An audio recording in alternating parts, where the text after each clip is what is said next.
Shalom from Jerusalem. This is TV7's Israel at War update.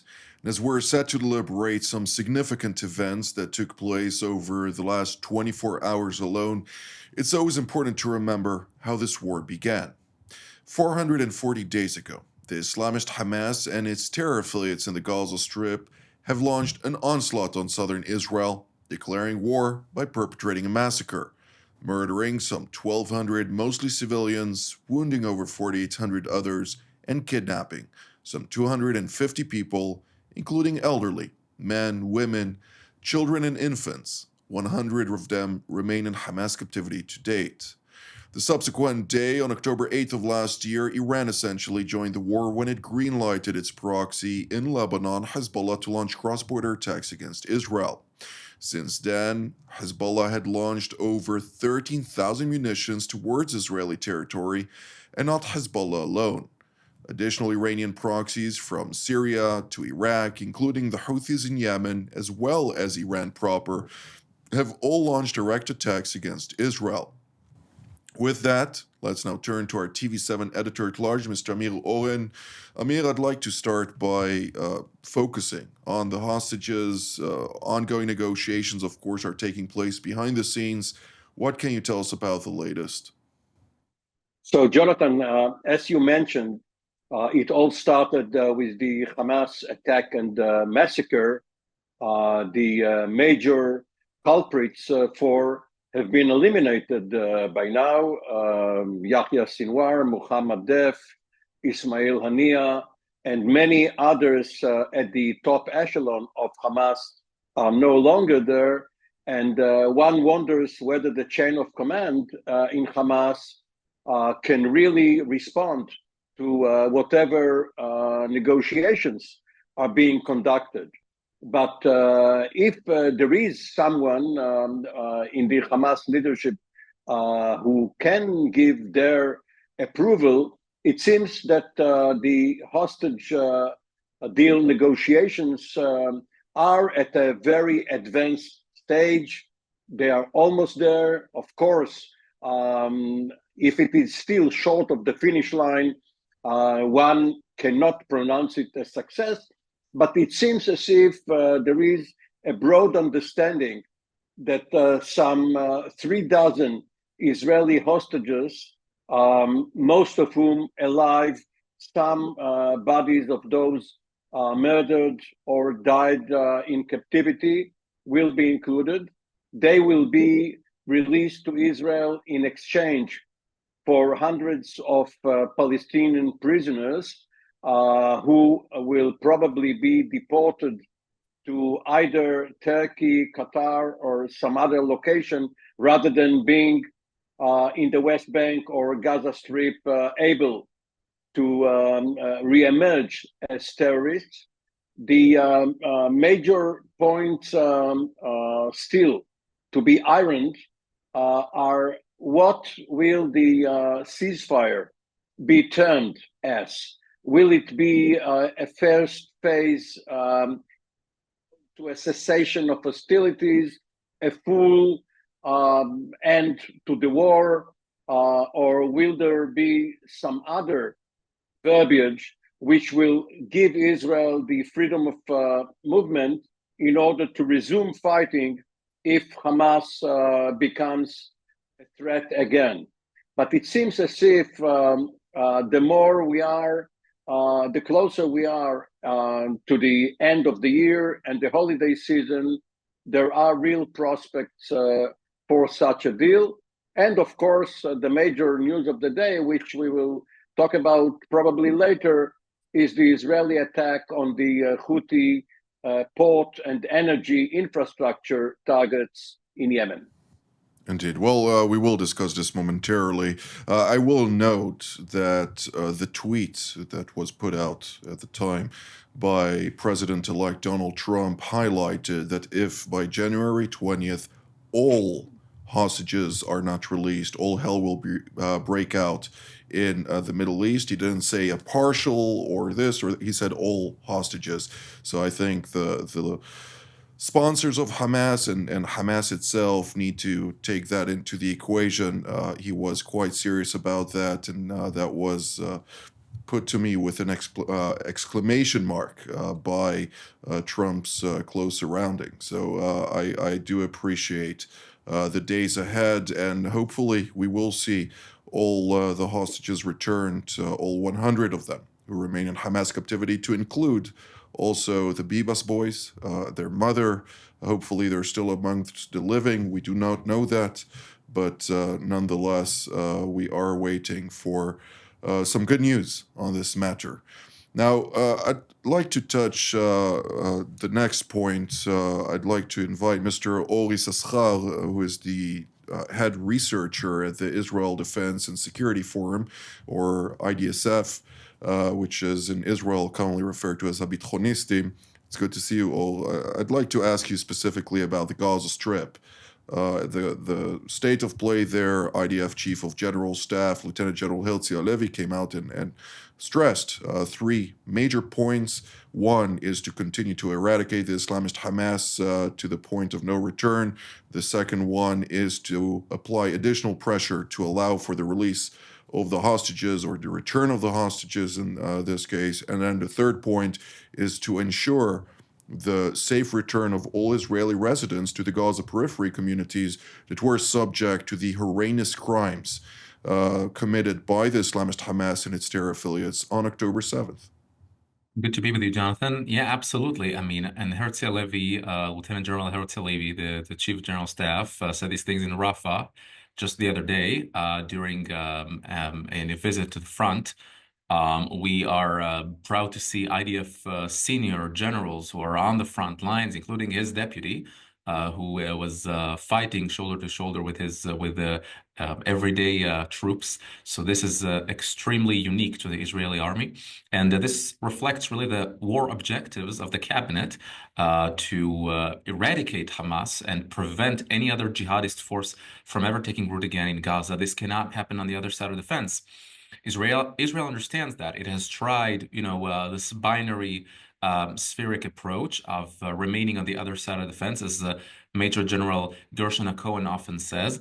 And this binary approach did not work. It failed to arrest any terrorist or prevent any terrorist attack, so long as Israel was outside of the Gaza Strip. And for that, I think Israel insists rightly on remaining on at least parts of the Philadelphia route. As we know, this lifeline of the Gaza Strip that enabled Hamas and other groups to smuggle goods, ammunitions, even human beings into the Gaza Strip. And so only Israeli presence at this point will prevent that. Absolutely, Israel is now trying to figure out what kind of cost-benefit analysis will give as many living hostages as possible in the short time span of the deal, and how to make it a pause in the fighting as opposed to the end of the war. This is exactly, usually when you want to know what will guarantee Israel's security, you look at Hamas requirements or demands and conclude the opposite. And if Hamas requires Israel to end the war, they know that is for them to entrench and set foot in the Gaza Strip forever, to plan the next October 7. And specifically about the deal, there are multiple conflicting reports, but Israel, it seems to be insisting on all the female soldiers, elderly and some men, as the first 45-day period. Of course, the emphasis should be on the living hostages that are still very cruelly being held there in the tunnels of Hamas. Absolutely. Well, our next panelist is always a pleasure to host, Brigadier General in Reserve Yaron Rosen, formerly the IDF Chief of Cyber Staff and Israel Air Force Commander, as well as a fighter pilot. Again, it's a pleasure to have you, Yaron.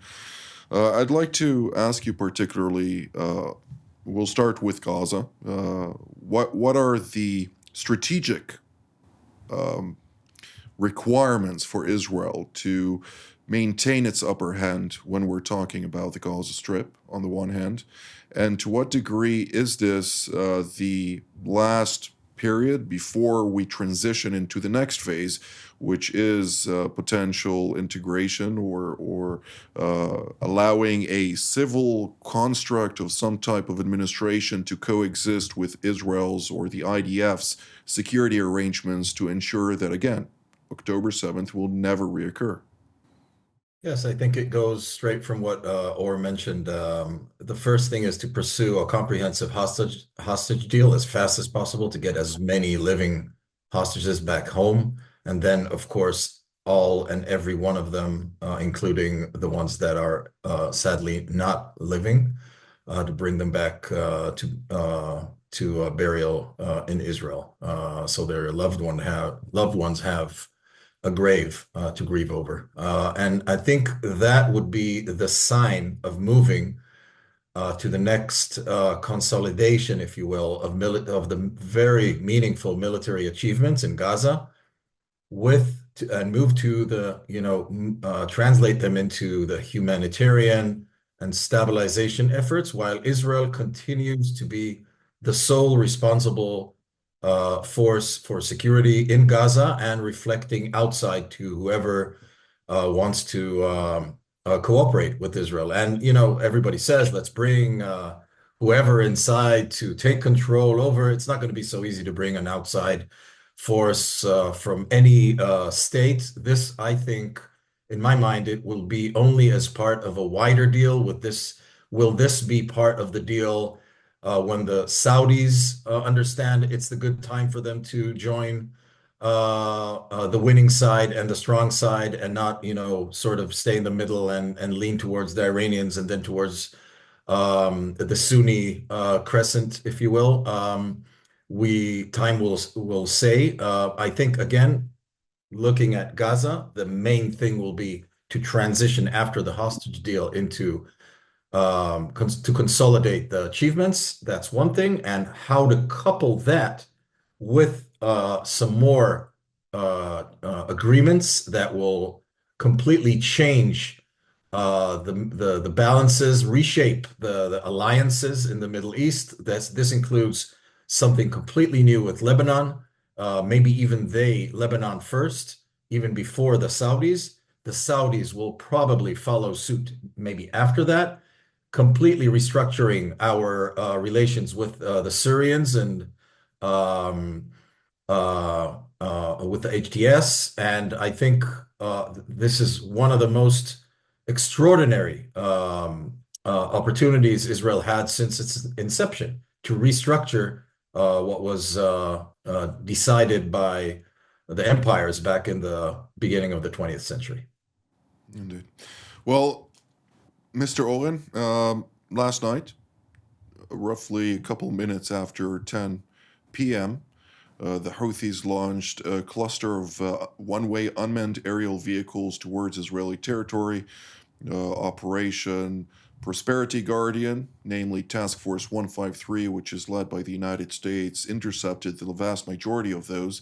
Nevertheless, a couple of those drones were intercepted subsequently by the Israeli Navy and the surface-to-air capabilities that are in the southern part of Israel, Eilat, Omer-el-Rashrash, according to the Houthis, but we won't deliberate the name right now. Ultimately, a couple of hours later, at approximately 2 a.m., the Houthis blatantly launched a surface-to-surface missile, a ballistic missile, from Yemen to Israel. The Israeli Air Force launched an Arrow 3 projectile, which intercepted it beyond the atmosphere. Unfortunately, it was only a mission kill and not a projectile kill, meaning that the warhead, did strike a school, which I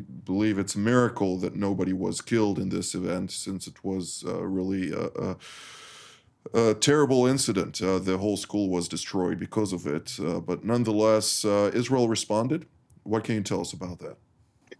So it was a rare instance of simultaneous attacks where no party had really anything to do with the other one. Obviously, they were planned separately, and they acted at the same time.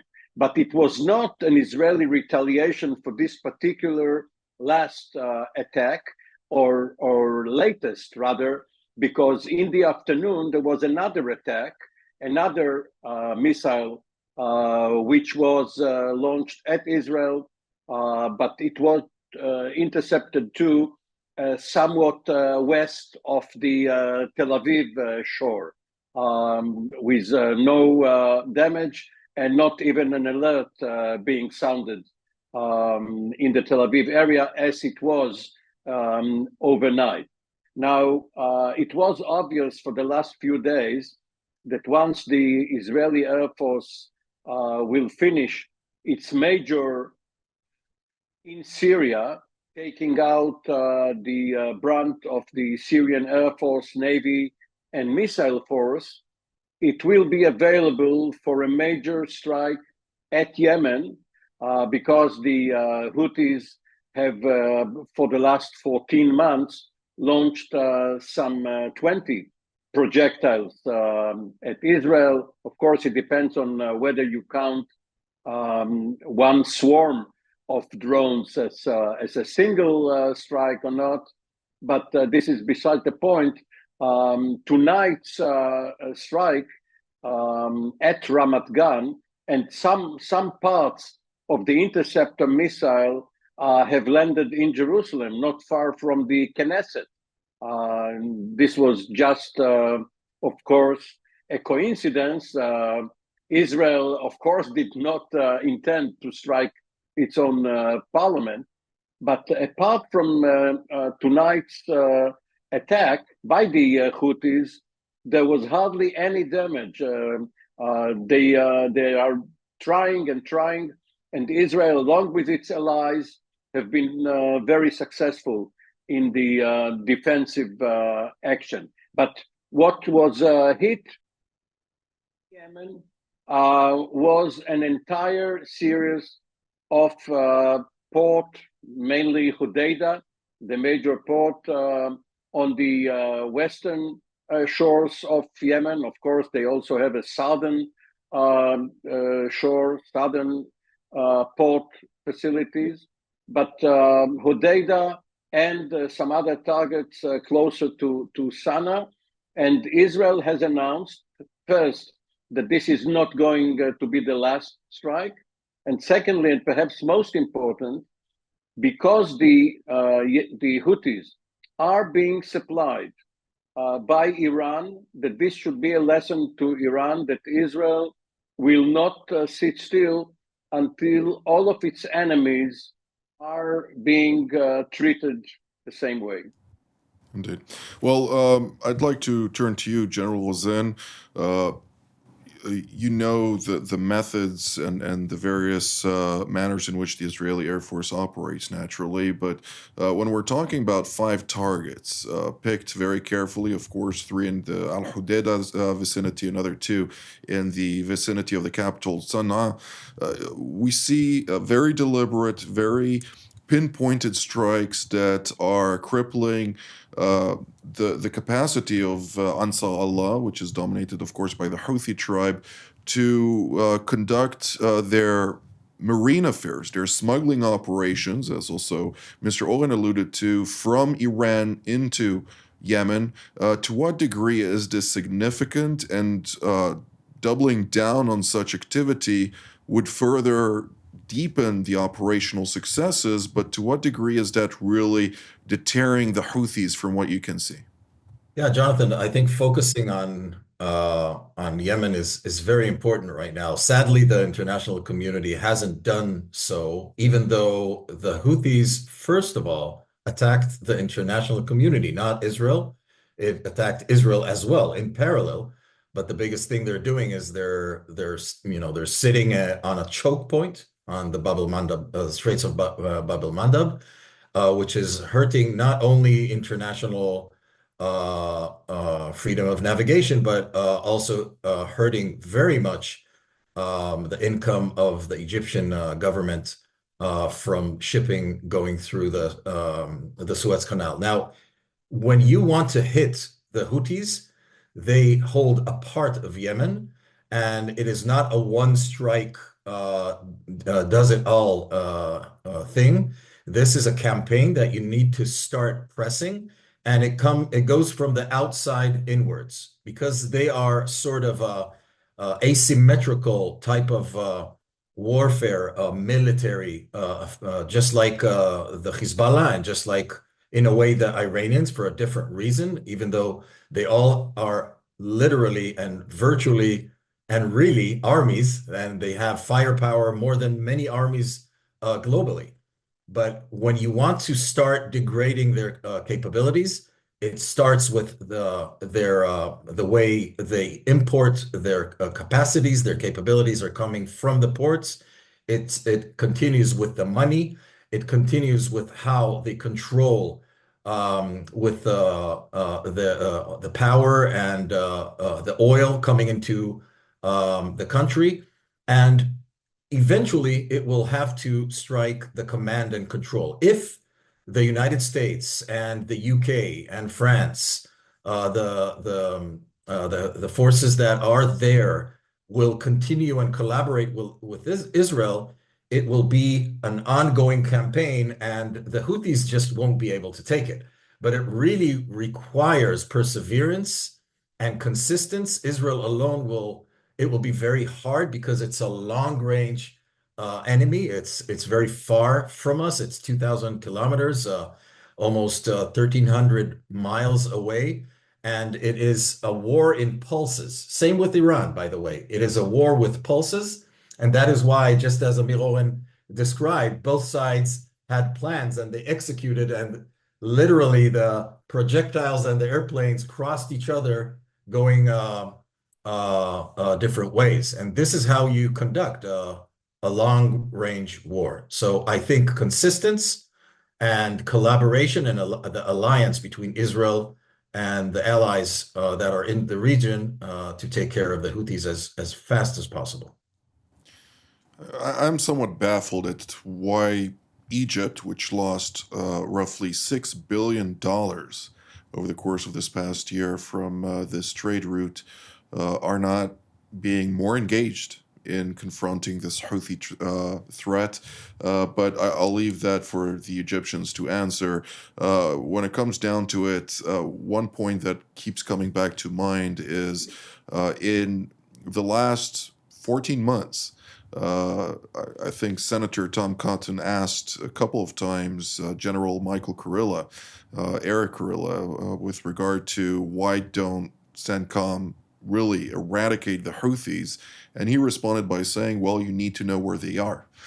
So many of those facilities, Bradford, Cooper, the deputy commander of CENTCOM, who also commanded NAVCENT, said the same thing. You know, it's hard to find the assembly lines, which are received, of course, from the Iranians and then constructed in Yemen, if you don't have the right raw data with regard to the locations. But Mr.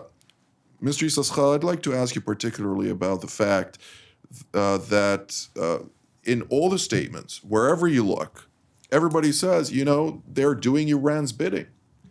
Why not deal with the Iranian issue and take out all of the assembly lines and basically all the infrastructure that makes the Houthis able to do whatever they're doing in this ongoing belligerence?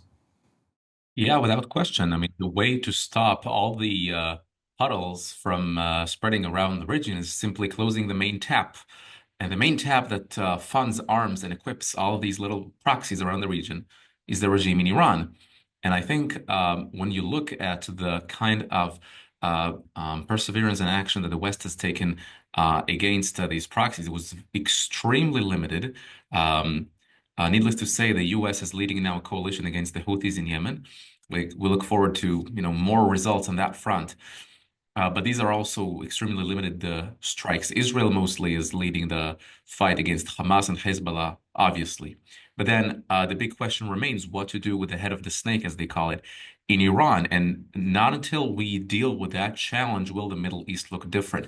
I remind you that Iran is now 1 to 2 weeks away from manufacturing sufficient amount of highly enriched uranium in order to manufacture its first nuclear weapon. And the IAEA and the U.S. Intelligence Directorate concluded that if the decision is made and the order is given, then the Iranian regime is capable of obtaining several nuclear weapons within a short time span, maybe several weeks or months. And so the question remains, what kind of deterrence does the West have facing Iran? And now the answer is not much. Iran has built frontal defense for years. All the little proxies, Hamas, Hezbollah, the Assad regime that fell, the Houthis, and it equipped itself with the state-of-the-art air defense. Now most of it is decimated. And we don't want to end up in a situation like North Korea, where we have a proliferation of nuclear weapons under rogue regimes, be it in Tehran or in Pyongyang, that endanger world peace and the American homeland. And so the Iranian threat is something that has to be addressed as quickly as possible. This is the main destabilizing factor in the Middle East, and the faster we deal with it, the faster we actually can reconstruct the Middle East, bring it back to days of more stability, at least relative more stability, more prosperity, and open up competition to countries like China, to actually magnetize countries in the region to the West. Now that the Iranian threat looming over their head is gone. And this is exactly what Israel should be aiming for, but also what the West and the United States should be aiming for. I think this is the best service for everyone. And the stakes here are extremely high. See, in the past few months, the Middle East is on fire, largely because of the regime in Tehran. And we all see the results of that. Absolutely. Well, with that, I'd like to thank Mr. Ori Saschar, General Yaron Rosen, and Mr. Amir Oren for all of your insights. And I'd like to thank all of you at home as well. Until our next update from here in Jerusalem. Shalom.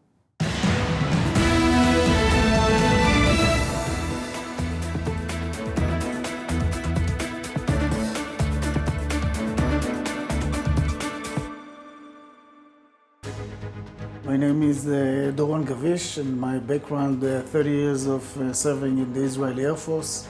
My last job, I was the commander of the Israeli Air and Missile Defense during the introduction of the Iron Dome to the defense of Israel. All of this allows me really to be part of the team here in TV7. It is super important to have such a platform. We talk about the global situation, we talk about Israel, and those different angles which are relevant to the discussion.